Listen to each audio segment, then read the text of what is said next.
नमस्कार मेरे प्यारे साथियों, स्वागत है आपका अपना YouTube चैनल सानू जी के जोन में। आज जो हमारे पास महत्वपूर्ण जो सूचना निकल के सामने आ रही है, ये सूचना है कि शिक्षा विभाग की योजनाओं का लाभ सिर्फ ई शिक्षा पोर्टल से। जो शिक्षा विभाग के अपर मुख्य सचिव जो हैं श्रीमान के पाठक जी, उनके द्वारा जो है ये अधिसूचना जारी किया गया है कि जितने भी शिक्षा की योजनाओं का जो लाभ है वह लाभ सिर्फ ई शिक्षा पोर्टल के माध्यम से ही मिलेगा, जो आप ये दोनों देख सकते हैं।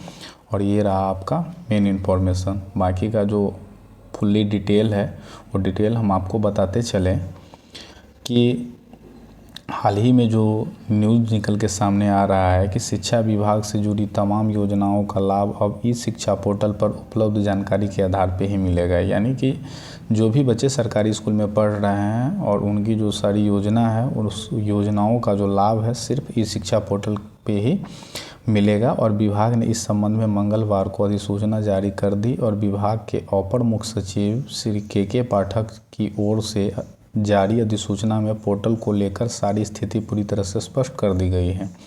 विभाग ने डीबीटी से संबंधित योजना, मुख्यमंत्री बालक बालिका साइकिल योजना, बिहार शताब्दी मुख्यमंत्री बालिका पोशाक योजना, मुख्यमंत्री किशोरी स्वास्थ्य कार्यक्रम योजना, मुख्यमंत्री बालिका इंटरमीडिएट प्रोत्साहन योजना, फिर नेक्स्ट है आपका कि मुख्यमंत्री बालक बालिका प्रोत्साहन योजना, मैट्रिक प्रथम श्रेणी और छात्रवृत्ति आदि को ई शिक्षा पोर्टल पर उपलब्ध आंकड़ों के आधार पर क्रियान्वयन करने का निर्णय लिया गया है। और जो नेक्स्ट जो इन्फॉर्मेशन है, ये इन्फॉर्मेशन हम आपको बतलाते चले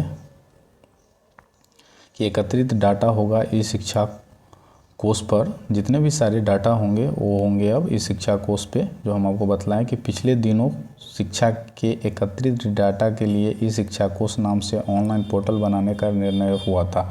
अब इसका क्रियान्वयन हो रहा है और दरअसल ई शिक्षा कोष एकल पोर्टल है जो शिक्षा विभाग की सभी ज़रूरतों को पूरा करेगा। ई शिक्षा कोष पोर्टल अंतर्गत सरकारी विद्यालयों में नामांकित विद्यार्थियों के सत्यापन के लिए आधार प्रमाणीकरण के प्रयोग को लेकर के भी दिशा निर्देश जारी किया गया है। इसके तहत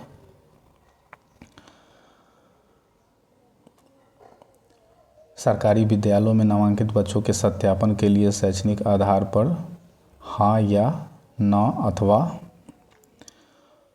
EKYC का उपयोग कर आधार सत्यापन किया जाएगा। तो हम आपको जानकारी देते चले कि अभी जो हमारे पास महत्वपूर्ण सूचना था, इस सूचना का क्या निष्कर्ष है, क्या अर्थ है, तो हम आपको बतलाएं कि अपर मुख्य सचिव जो के पाठक है, यहाँ पे आप देख सकते हैं के पाठक जी के द्वारा बोला गया है कि जितने भी सरकारी स्कूल में छात्र और छात्राएँ जो पढ़ रही है और पढ़ रहा है, उनका सारा जो डाटा है वो अब एक ऐप पे होगा, जिस ऐप का नाम है शिक्षा कोष पोर्टल, ई शिक्षा कोष पोर्टल। तो इससे जितने भी स्टूडेंट को लाभ मिलेगा, चाहे वो छात्रवृत्ति हो या मुख्यमंत्री बालक बालिका प्रोत्साहन योजना हो, बालिका इंटरमीडिएट प्रोत्साहन योजना हो या बालिका पोशाक योजना हो या बालक बालिका साइकिल योजना हो, तो इस सारी योजनाओं का जो लाभ है, यह लाभ जो है अब ई शिक्षा पोर्टल के माध्यम से मिलेगा। तो हमारे साथ जुड़े रहें और जैसे ही ऐसे ही कोई खबर निकल के सामने आती है तो हम आपके समक्ष लेकर के आएंगे। तो ये था के पाठक जी के द्वारा बनाया गया, ये जारी किया गया जो इन्फॉर्मेशन था, उन्हीं का इन्फॉर्मेशन हम आपके समक्ष रखे हैं और हमारे साथ जुड़े रहें। जैसे ही कोई नया ताज़ा अपडेट हमारे सामने आती है तो हम आपके समक्ष रखने का प्रयत्न करेंगे। हमारे साथ जुड़ने के लिए धन्यवाद। आपका दिन शुभ हो। जय हिंद।